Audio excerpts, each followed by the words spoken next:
La troisième prophétie de Fatima demeure une énigme qui fascine et trouble l'humanité depuis plusieurs décennies. Un aspect souvent négligé est le mystère qui entoure le rôle du Vatican dans la division de cette prophétie. Pendant des années, il a été largement suggéré que l'Église catholique, par crainte de ce que cette révélation pourrait engendrer, ait dissimulé certains aspects du message. Alors, la question va se poser, cette prophétie est-elle aussi catastrophique et terrifiante qu'on l'a prétendu, ou bien est-elle en réalité porteuse d'un message beaucoup plus profond et protégé, dont véritable portée échappe encore à notre compréhension? Deux interrogations majeures en découlent. Que signifie réellement la troisième prophétie de Fatima pour le monde d'aujourd'hui et pourquoi de plus en plus de personnes croient-elles que nous sommes au seuil d'événements annoncés par cette prophétie? Les questions à poser sont des questions sur les signes et les expressions, des catastrophes naturelles dévastatrices aux conflits mondiaux croissants, des phénomènes qui semblent signaler un tournant décisif dans l'histoire de l'humanité. Si vous êtes intéressé par des contenus qui nourrissent votre camp spirituel, prenez un moment pour aimer cette vidéo, vous abonner à notre chaîne et rejoindre notre communauté grandiose pour plus d'inspiration et de réflexion. Approfondissons ensemble. La prophétie de Fatima n'est pas seulement un avertissement, elle constitue aussi un appel à une profonde introspection. Elle nous prévient d'une transformation inévitable qui semble se profiler à l'horizon. Tandis que beaucoup d'individus s'interrogent encore sur le futur proche, il est essentiel de comprendre que le temps d'interpréter ces signes est désormais limité. En 2000, le pape Jean-Paul II a finalement révélé le contenu de la troisième prophétie, précisant qu'elle faisait référence aux guerres mondiales et à une persécution accumulée des chrétiens. Cependant, plusieurs experts affirment que la signification totale de cette prophétie reste encore largement ignorée, et que son impact complet ne s'est pas encore manifesté. L'année 2024 pourrait-elle être celle où tout ce qui a été annoncé se réalisera enfin? Certaines histoires circulent. Des suggestions sur le Mexique pourraient jouer un rôle central dans la concrétisation de ces événements à venir. Mais ce que peu de gens ont pris en compte jusqu'à présent, c'est que les apparitions de la Vierge Marie à Fatima se sont produites à une époque particulièrement troublée de l'histoire, où l'humanité était au pays du réconfort et d'espoir. La célèbre danse du soleil en 1917, un miracle observé par des milliers de témoins, et indiscutablement validé l'authenticité de ces apparitions. Cependant, c'est le contenu du troisième secret, conservé soigneusement gardé pendant tant d'années, qui continue de susciter une curiosité mêlée d'anxiété, bien plus d'un siècle après ces événements historiques. Les signes de l'accomplissement de la prophétie sont plus présents que jamais. Alors que nous continuons à percer les mystères de Fatima, une chose est claire, nous vivons une époque de révélation. Même après la divulgation officielle en 2000, le troisième secret de Fatima reste un sujet de discussion et de contemplation intense dans le monde entier. Après leur béatification, Francisco et Jacinta Marto ne sont pas seulement devenus des symboles de foi et de dévotion, mais ils ont également marqué le début d'une nouvelle ère dans la compréhension de ces prophéties. Cependant, ce qui a véritablement capté l'attention du monde, c'est la révélation du contenu du troisième secret, un message qui semblait osciller entre l'espoir et la terreur. La vision décrite par Lucia Santos est troublante. L'ange à l'épée flamboyante symbolisait pour beaucoup la colère divine face au péché de l'humanité. Mais le fait que la flamme se soit éteinte en touchant la lumière de la Vierge Marie offre un message d'espoir. Sommes-nous vraiment à temps pour changer le cours de notre histoire? C'est l'une des questions qui se posent inévitablement lorsque l'on réfléchit à cette vision. En ces temps où le monde semble sur le point de subir des changements irréversibles, la réflexion sur ces visions offre une occasion précieuse de chercher une nouvelle direction. L'avertissement de l'ange à l'épée flamboyante nous invite à nous réveiller et à agir, mais le pouvoir rédempteur de la lumière de la Vierge nous rappelle que l'espoir demeure.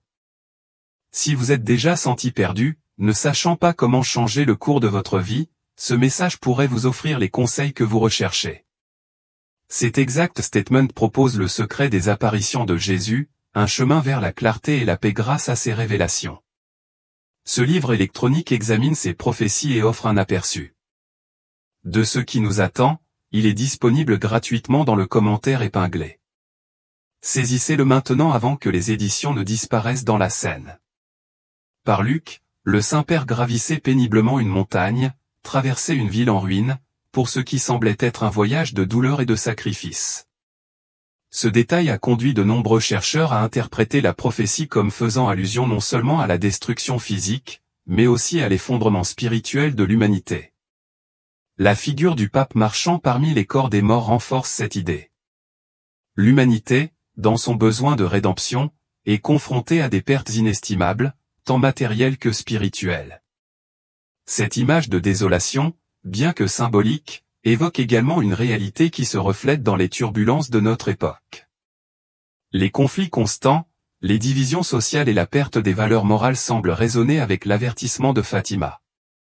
Cependant, c'est dans la figure du Saint-Père agenouillé au pied de la croix que nous trouvons l'essence de la prophétie. Un appel à la pénitence et au renouveau de la foi, mien au moment du plus grand désespoir. La croix reste le symbole de la rédemption et la promesse d'un avenir meilleur.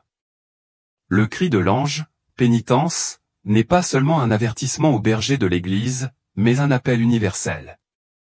Il nous invite à réfléchir sur nos actes et à trouver un chemin de réconciliation avec le sacré.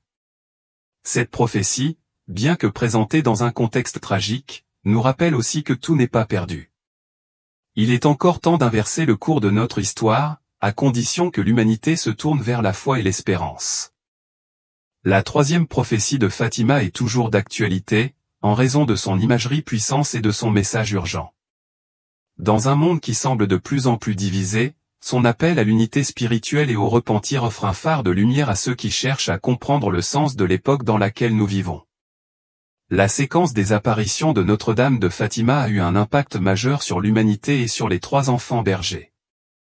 Au fil des visions, ce qui semblait être un simple appel à la prière est devenu un avertissement urgent sur l'avenir spirituel et matériel du monde.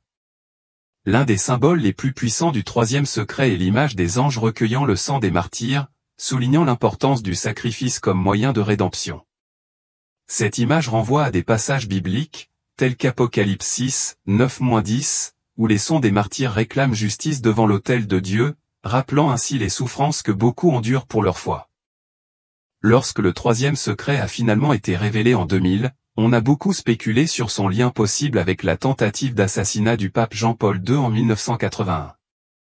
Cependant, le fait que le pape ait survécu à l'attentat, alors que dans la vision l'évêque en blanc a été tué, a conduit de nombreuses personnes à penser que la prophétie pouvait faire référence à des événements futurs.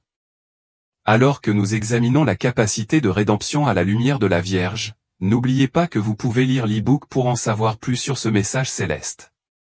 Le nombre d'exemplaires étant limité, agissez qu'est-ce maintenant.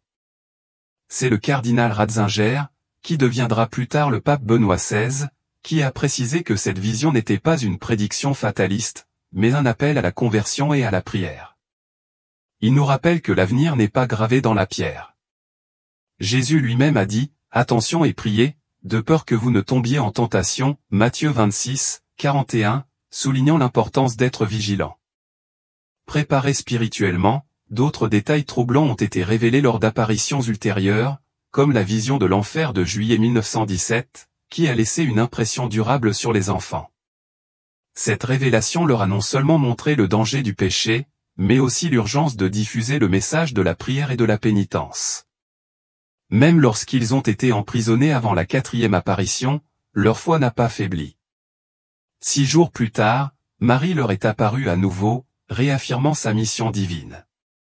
Lors de la 5e apparition, le 13 septembre 1917, des milliers de personnes ont été témoins d'un miracle, des pétales de rose tombant du ciel et disparaissant avant de toucher le sol. Cet événement a renforcé la foi de nombreuses personnes, mais il a aussi été le signe que le temps de la conversion était compté. Aujourd'hui, le message de Fatima continue de résonner, nous rappelant que notre destin est entre nos mains, guidé par la prière et la foi. Le 13 octobre 1917, au milieu d'une foule de 70 000 à 100 000 personnes, s'est produit ce que beaucoup considèrent comme l'un des événements les plus extraordinaires de l'histoire des apparitions mariales, le miracle du soleil. Pendant des kilomètres, ce phénomène a été observé par des croyants et des sceptiques qui n'en croyaient pas leurs yeux. Les journalistes se présentent tout au long de la journée, incapables d'explorer le spectacle surnaturel pour préparer la compréhension scientifique. Marie, veuillez vous révéler comme la Dame du Rosaire, envoyez un message urgent. Ces paroles résonnent fort, il faut changer de vie, demander pardon pour ses péchés et cesser d'offenser Dieu, qu'il a déjà beaucoup offensé. Cet appel à la repentance n'était pas le fruit du hasard. Il s'agissait d'un avertissement clair et puissant, appelant à une conversion globale avant qu'il ne soit trop tard. L'une des questions qui se posent lorsque l'on réfléchit aux apparitions de Fatima est la suivante: pourquoi la Vierge à accent grave TL a choisi 3 humbles enfants comme Lucie, François et Jacinthe, plutôt que des personnes plus influentes ou plus puissantes? La réponse à cette question révèle une vérité fondamentale: Dieu fait connaître sa splendeur en découvrant les plus petits et les plus humbles. Dans Matthieu 11h25, Jésus lui-même dit: « Je te loue, Père, Seigneur du ciel et de la terre, de ce que tu as caché ces choses aux sages et aux savants, et de ce que tu les as révélées aux tout petits. » Le choix de ces enfants bergers reflète le paradoxe divin de la simplicité et de la pureté de cœur, qui peuvent transformer le monde. Les vies de Lucie, François et Jacinthe sont d'excellents exemples de cette transformation. Leur engagement sincère et leur forte conviction religieuse leur ont permis d'être des messages du ciel, malgré leur manque d'alphabétisation, dans un contexte de guerre et de chaos. Ces 3 enfants, qui n'avaient aucune connaissance du monde au-delà de leur village, ont reçu et diffusé un message qui résonnera pendant des générations. Le message de l'ange nous appelle à l'action. Et si vous cherchez comment l'appliquer dans votre vie, le livre vous offre des conseils essentiels. Ne manquant pas de le télécharger maintenant, il n'en reste que quelques exemplaires. Jacinthe voyait la lune comme une lumière éclairant le chemin de Marie. François, avec son esprit contemplatif, voyait Dieu dans la nature. Lucie, avec son intense désir d'unité avec Dieu, est devenue la porteuse de la mission la plus durable. Cet appel à la conversion ne s'adressait pas seulement à eux, mais à nous tous. Fatima n'est pas seulement une histoire du passé, mais un appel actuel à vivre notre foi avec authenticité et exigence. Marie nous rappelle que, bien si les temps sont difficiles, il y a toujours de l'espoir, si nous tournons vers Dieu avec un cœur sincère.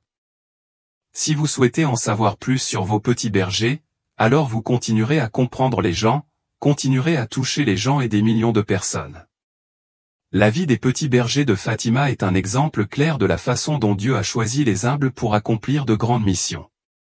Lucie, François et Jacinthe, avec leur vie simple, ont reflété la grandeur de l'amour divin dans chacun de leurs gestes. Jacinthe a fait preuve d'une dévotion intense et constante. François, qui était un homme contemplatif, a découvert Dieu dans le calme de la nature. Lucie assumait le rôle de chef spirituel du groupe, transmettant les enseignements et encadrant ses cousins. Tout a commencé par un après-midi tranquille du printemps 1916, lorsque, après une simple prière, les enfants ont été témoins d'un événement surnaturel qui allait changer leur vie pour toujours. Un ange, plus blanc que la neige, est apparu au-dessus des arbres, irradiant une lumière divine qui les a laissés dans l'admiration. Cet ange de la paix allait les préparer spirituellement à la mission qui les attendait, en leur apprenant à prier avec ferveur et à offrir des sacrifices au nom de l'humanité. Les remarques de l'ange ont créé un lien intime dans leur cœur, car il les a appelés à une véritable révérence envers la Sainte Trinité et les a éduqués sur l'amour de Dieu. L'ange les encourageait à se joindre au Christ dans son sacrifice pour la rédemption du monde et discutait de la signification de la pénitence. Lors d'une de ces apparitions, l'ange leur a donné la communion, unissant leur son par le corps et le sang du Christ, leur demandant d'offrir leur souffrance pour ceux qui n'apportent pas dans la gratitude envers Dieu. Ensuite, les petits bergers se sont transformés. Francisco, Jacinta et Lucia commencèrent à vivre une vie dévouée, donnant à Dieu toute leur existence et voulant changer le monde par le sacrifice et la prière. Ce n'était que le début de leur sainte mission, qui prit de l'ampleur. Lorsque la Vierge Marie vint à eux pour la première fois le 13 mai 1917, pendant 6 mois consécutifs, le 13 de chaque mois, Marie s'est révélée aux enfants, les guidant avec amour et leur demandant de prier pour la conversion des pécheurs. Les petits bergers ont accepté une spiritualité vers laquelle ils se dirigeaient. À chaque apparition de la Vierge, des millions de personnes dans le monde entier ont été inspirées par leur témoignage de la grâce divine qui découlait de la simplicité de leur vie. Ainsi, ces humbles bergers sont devenus des instruments de la miséricorde divine. Leur dévotion simple et pure n'a pas seulement touché ceux qui les ont connus, continue de résonner jusqu'à aujourd'hui, nous rappelant que Dieu a choisi les petites pour les grandes œuvres. Dans le paysage tranquille de Fatima, ces enfants ont marché aux côtés du divin, guidés par la lumière de la Vierge. Tout comme la lumière de la Vierge a éteint la flamme, cette ressource pourrait être la lumière dont vous avez besoin pour trouver la clarté. Ne manquez pas votre chance d'obtenir le livre électronique disponible pour une durée limitée. Après leur rencontre remarquable avec l'ange et les apparitions de la Vierge Marie, les jeunes bergers décidèrent de garder le silence sur ce qu'ils avaient vu. Cependant, Jacinthe se sentait obligée de raconter aux autres ce dont elle avait été témoin, car elle était envahie par une joie incontrôlable. Comme les disciples d'Emmaüs, son cœur brûlait d'un feu divin, et elle ne pouvait garder secret ce que son mienne désirait proclamer. Ces paroles parvinrent bientôt aux oreilles de ses amis, et la nouvelle des apparitions de la Dame du Rosaire se répandit dans toute la région. Au fur et à mesure que les rumeurs s'amplifiaient, Fatima commença à attirer des pèlerins de tous horizons qui se rendaient à la Covaderia dans l'espoir d'être témoins d'un miracle.